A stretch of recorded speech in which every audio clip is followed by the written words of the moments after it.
warahmatullahi wabarakatuh. Perkenalkan, nama saya Nazwa Keisaningrum dari kelas 11 1 ingin menyampaikan sejarah singkat mengenai perlawanan rakyat Irian Barat terhadap Jepang. Jepang diketahui masuk ke Indonesia pada tahun 1942 dengan motif untuk menguasai seluruh wilayah di Asia. Jepang lebih dulu mengirim mata-mata lewat perahu-perahu penangkap ikan miliknya yang kerap mengitari perairan di Indonesia, termasuk Papua, untuk melihat kondisi sekitar. Di tengah pelayarannya, Jepang menemukan sebuah wilayah di daerah Papua bernama Sarmi. Sarmi menjadi daya tarik tersendiri bagi Jepang, sehingga mereka pun mendatanginya dan berencana menjadikan daerah itu sebagai basis pertahanannya. Semenjak Jepang menginjakkan kaki di Papua, berbagai kesengsaraan mulai terjadi, yang kemudian membuat rakyat Papua melakukan perlawanan di berbagai tempat. 1. Gerakan Koreri di Biak. Pada tahun 1943, rakyat Papua melakukan perlawanan terhadap Jepang. Perlawanan rakyat Papua tersebut diawali dengan kemunculan gerakan Koreri di Biak. Asalnya, selama berkuasa di Biak, Jepang melakukan hal-hal kejam. Rakyat Biak dijadikan budak, dipukuli, dan dianiaya secara keji. Rakyat Papua yang merasa Jepang sudah berperilaku seenaknya pun melakukan perlawanan di bawah pimpinan El Rum Korem. Gerakan Koreri adalah gerakan yang menjadi wujud kekecewaan rakyat Papua atas tindakan Jepang dengan basis perlawanan di Biak. Dalam perlawanan ini, rakyat Papua yang melawan secara gerilya sebenarnya banyak yang menjadi korban. Namun mereka tidak menyerah, rakyat Papua tetap gigih melakukan perlawanan sampai akhirnya Jepang kewalahan dan hengkang dari Biak.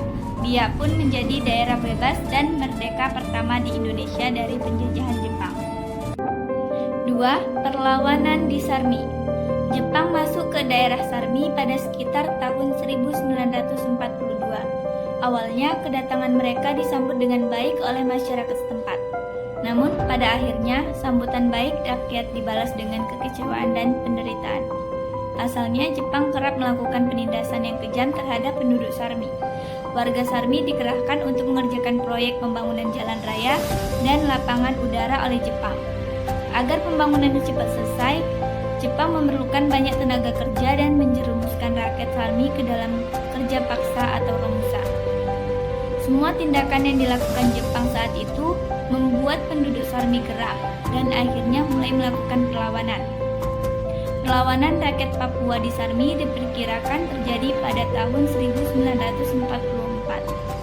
Perlawanan dilakukan di 5 pos milik Jepang, yaitu Hollandia, Sarmi, Biak, Numfor, dan Sausafor.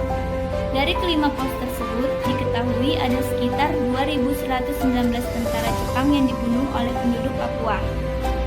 Di tengah masa perlawanan, sekutu kembali ke Indonesia dan berusaha menendang keberadaan Jepang di tanah air. Rakyat Papua yang masih menyimpan dendam terhadap Jepang pun ikut membantu sekutu melawan pasukan dari negeri Sakura tersebut. Pada akhirnya, Jepang berhasil ditaklukkan dan perlahan-lahan mulai meninggalkan daerah Sarmi. Bahkan sebagian besar barang-barang milik tentara Jepang juga ditinggalkan. 3. Perlawanan di Pulau Yapen Selatan. Perlawanan rakyat Papua terhadap Jepang juga meluas hingga ke Pulau Yapen Selatan. Dengan dipimpin oleh Nimrod, rakyat Papua terus berusaha memukul mundur pasukan Jepang dari Pulau Yapen. Ketika itu, Jepang juga terlibat dalam Perang Asia Pasifik. Sekutu yang mengetahui perlawanan rakyat Papua saat itu turut membantu dengan menyuplai senjata. Sayangnya, meski rakyat Papua juga mendapat bantuan dari sekutu, Nimrod ditangkap oleh Jepang. Menurut catatan sejarah, Nimrod dihukum pancung oleh Jepang agar rakyat Papua merasa takut. Namun kejadian itu tidak melemahkan kekuatan rakyat Papua. Setelah Nimrod gugur, muncul pemimpin baru, yaitu Silas Papare. Bersama dengan Silas Papare, rakyat Papua terus melawan Jepang. 4. Perlawanan di Tanah Besar. Masih sekitar tahun yang sama, yaitu antara 1944 sampai 1945, perlawanan rakyat Papua terhadap Jepang juga terjadi di Tanah Besar, daratan Papua. Perlawanan ini dipimpin oleh Simpson. Sekutu juga masih ikut membantu rakyat Papua dengan memberikan pasukan senjata. Melalui kerjasama antara rakyat Papua dengan sekutu, pasukan Jepang berhasil diusir, terutama setelah rakyat Papua melakukan taktik perang gerilya. Sekian sejarah singkat yang dapat saya sampaikan mengenai perlawanan rakyat Irian Barat terhadap Jepang. Semoga dapat bermanfaat bagi kita semua. Wassalamualaikum warahmatullahi wabarakatuh.